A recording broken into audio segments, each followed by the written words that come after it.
रामकृष्ण हरी नमस्कार. मी कार्तिकी कल्याणजी गायकवाड पिसे विठुमाऊलीचा स्मरण करत तुम्हा सर्वांचं अवघा रंग एक झाला या आपल्या भक्तिमय भजन मालिकेमध्ये अतिशय मनापासून स्वागत करते.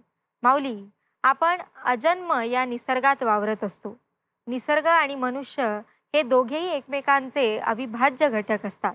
निसर्ग आपल्याला खूप काही देत असतो, पण जशा माणसाच्या इच्छा आकांक्षा वाढत गेल्या तशी तो निसर्गाची हानी करू लागला. कृतज्ञतेची भावना तो विसरू लागला. निसर्गाचे आपण संवर्धन केले पाहिजे. निसर्गाला आपण जपलं पाहिजे. निसर्गाची हीच महती आपल्याला संत साहित्यातून देखील मिळत असते. तेव्हा निसर्गाचं संवर्धन करूया. अधिक वेळ न दवडता सुरुवात करूया आपल्याच्या कार्यक्रमाला. आनंद घेऊया आजच्या भजनाचा. अर्थातच आपल्या आवडत्या कार्यक्रमाचं नाव आहे अवघा रंग एक झाला.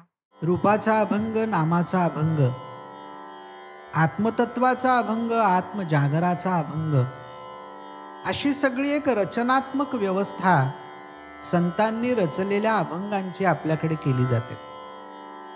ती करताना साधारणपणे भाव डोळ्यासमोर असतो खरा, पण या सगळ्याच्या पलीकडे एकच तत्व या सगळ्या संतांच्या हृदयामध्ये भरून राहिलेलं दिसतं, आणि ते म्हणजे विठ्ठल. विठ्ठल विठ्ठलातल्या ठला ठ जो जोडलाय ना, त्याच्यामध्ये इतकी गंमत आहे. कारण तो सापडणं आणि त्याच्या नावानं टाहो फोडत फोडत तिथपर्यंत जाणं हीच संतांच्या एकूण जीवित कार्याची रचना असत आलेली आहे. मग त्याला ज्ञानदेव अपवाद नाहीत, नामदेव अपवाद नाहीत, संत चोखामेळा अपवाद नाहीत, नरहरी सोनार नाही, गोरा कुंभार नाही, 18 पगड जातीतल्या कोणत्याही संतांचं नाव तुम्ही घ्या, या एका तत्वाला कोणीही संत अपवाद राहिलेला नाही. आणि म्हणून मग काय आपण शोधायचं त्याच्यात? विठ्ठलाचा शोध घ्यायचा असं सगळेजण म्हणतात, पण हे फार ढोबळ मानाने झालं. त्याचं तत्व पाहायचं हे फार ढोबळ मानाने झालं. नेमकं काय शोधायचं आणि त्याच्यातून आपल्याला काय घ्यायचं आणि हा भवसागर तरुण पलीकडे जायचं म्हणजे काय करायचं? गुरुदेव रानडे त्याला आत्म्याची काळोखी रात्र असं म्हणतात. आणि आपल्या आयुष्यामध्ये, प्रत्येकाच्याच आयुष्यामध्ये अशी आत्म्याची काळोखी रात्र केव्हा ना केव्हा येतच असते. कुणाला ती समजते, त्याची बायवाट वेगळी निर्माण होते. कुणाला ती समजत नाही आणि मग तो तिथंच आहे त्या ठाईच तळमळत राहतो. ही तळमळ सुटावी आणि आपण आपल्या एका मुक्तीच्या दिशेनं मार्गक्रमण करत राहावं, यासाठी काय केलं पाहिजे?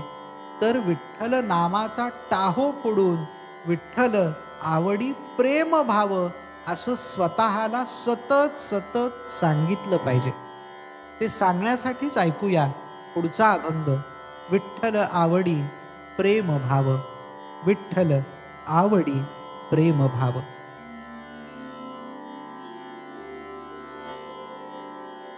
विठ्ठल नामाचा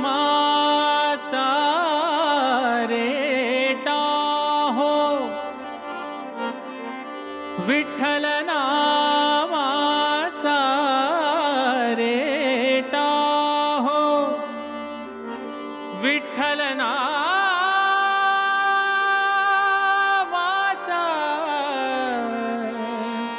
रे टाहो, विठ्ठल आवडी प्रेम भाव.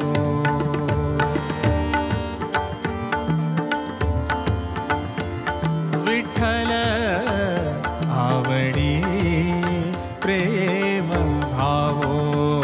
विठ्ठल आवडी प्रेम भाव.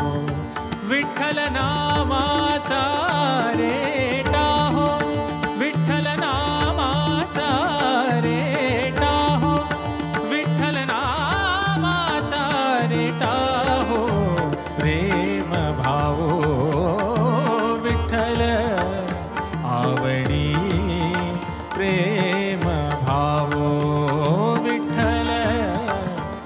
आवडी प्रेम भावो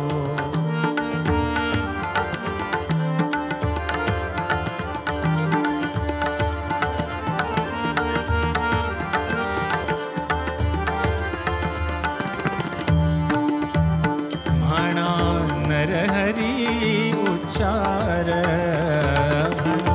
नरहरी उच्चार म्हणा नरहरी उच्चार कृष्ण हरी श्रीधर कृष्ण हरी श्रीधर कृष्ण हरी श्रीधर हेची नाम आम्हा सार म्हणा नरहरी उच्चार म्हणा नरहरी उच्चार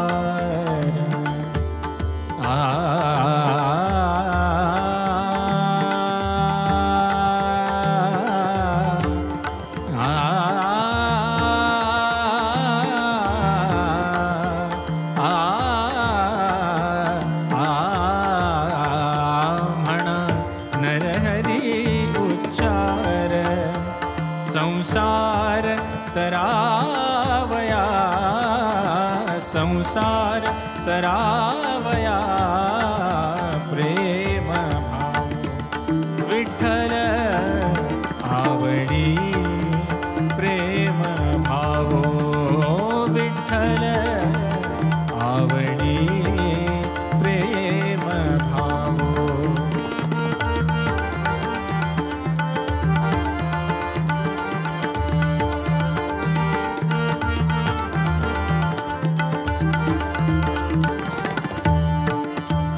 नेघो नामा विण काही नेघो नामा विण काही नेघो नामा विण काही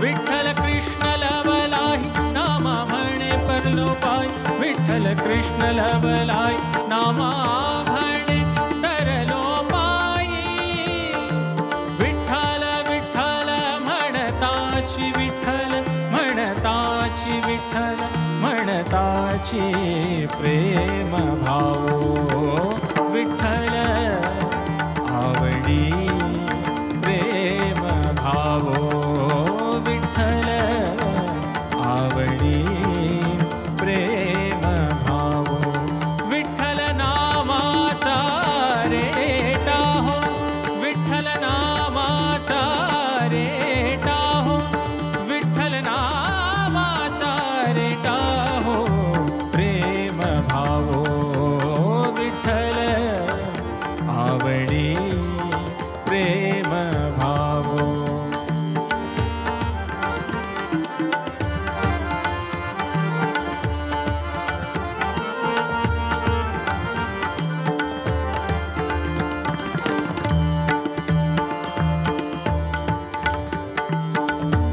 कानडा राजा पंढरीचा कानडा राजा पंढरीचा कानडा राजा पंढरीचा निराकार तो निर्गुण ईश्वर कानडा राजा पंढरीचा कानडा राजा पंढरीचा वेदा नाही नाही पळला वेदा नाही नाही कळला अंतपारयाचा कानडा राजा पंढरीचा कानडा राजा पंढरीचा कानडा राजा पंढरीचा